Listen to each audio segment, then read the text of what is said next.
And most people, trust me on this, I was really in the middle of this. Most people, a majority of people around the country, wanted to see Kevin Durant suffer a long fall from 7 feet tall right on his face in the NBA Finals. Only a few Warriors fans were rooting for Kevin Durant because they loved them some Steph. And it drove, trust me, Kevin crazy that he realized a month in, I'll never even be able to approach how beloved Steph is in Dub Nation, as they call it. Nope, you won't.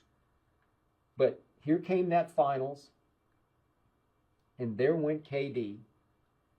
And in back-to-back games, in 2017 and 2018, game threes in LeBron's house, he out-LeBron'd LeBron.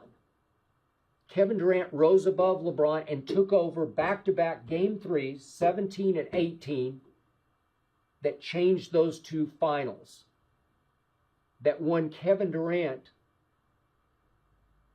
bona fide, runaway MVPs over Steph Curry. It was all about Kevin. And now, step back from it and think about what we're talking about here, because this only lately has hit me right between the eyes.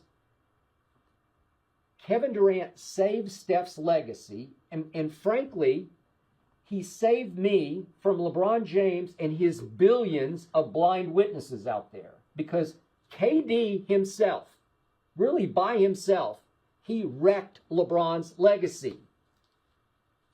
If he hadn't said yes to Golden State, to Steph and Draymond, well, isn't it highly possible that LeBron wins 2 more championships in 2017 and 18? Because I think it's a done deal. And I think the Warriors knew it was a done deal. What if LeBron James was 6-4 in the NBA Finals right now? He'd have as many as Jordan. My God, save me. And all I would hear is, well, he's got 6 championships and he went to 8 straight NBA Finals. By the way, don't get me started, because if something hadn't occurred in Jordan's life that took him out of the loop, I know he was supposed to be playing baseball. No, that's not exactly what was happening. He was forced out. I'll get into that on a later podcast. But without being forced out of basketball for basically 2 years, then Jordan wins 8 straight championships with 8 straight MVPs. But don't get me started on that. But all I would hear right now is, well, LeBron went to 8 straight finals and he's 6-4, so he's the GOAT. Big baloney. Big baloney. I shudder at the thought of LeBron having 6 rings right now. So I publicly need to thank Kevin Durant for what he did. And after 2017 and 2018, as you know from watching Undisputed, that's when I started calling Kevin Durant the best player on the planet. He did that. Highest stakes, highest pressure possible. He chose to do that. He subjected himself to that, and I could not believe it. I wasn't sure Kevin Durant, the thinnest skinned superstar I have ever closely observed, had that in him. But did he ever? Now on to 2019. Kevin Durant was hurt. Pressure mounted. Steph Curry versus Toronto.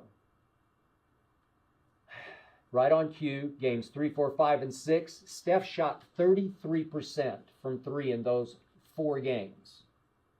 Then, as you remember, Kevin Durant tried to go briefly, looked like he was about to take over the series, the finals, and he tore his Achilles tendon. And in Game 6, at Oracle, in Steph's house, Steph missed the walk-off shot, the buzzer-beating 3, that would have forced a Game 7 back in Toronto. No clutch gene? I was really starting to wonder. Now, hark back to early in the 2019 season. Game against the Clippers, back at what used to be called Staples. KD and Draymond got into it over who was going to bring the ball up. Sounds silly now, but they got into it as they sat down on the bench. Remember what Draymond said to KD? Well, he called him the B word, but he also concluded with, we won a lot of games before you got here. Well, yeah, Draymond, you won a whole bunch of regular season games, but you couldn't win the games. So the bottom line is that today's Warriors aren't nearly as good with just Steph as their quote-unquote superstar, because they don't have Kevin Durant, the bona fide superstar who put them over the top in 2017 and 2018. These Warriors are extremely lucky to be playing a Celtics team with two young stars, two wings, who are just too wildly inconsistent to be yet called superstars or even to threaten to be on that level. Remember, Celtics against Milwaukee lost 2 home games. Celtics against the Miami Heat lost 2 home games. And this time, Steph alone doesn't have to face LeBron and Kyrie and Kevin Love. It's just the Celtics. So the degree of difficulty is far less than it was in 2017, 2018. And we can hark back, obviously, to 15 and 16, although, again, no K-Love and no Kyrie in 2015. These Warriors fell behind by 55 points in a Game 5 at Memphis earlier in these playoffs. These Warriors, in Game 1 of this finals, gave up a 48-18 run in the second half to Boston in their house. 48-18 with Steph on the floor. And in that game, Steph gave them a 3-point lead with 6:05 remaining and then failed to score another point down the stretch. Where have we seen that before? No clutch gene.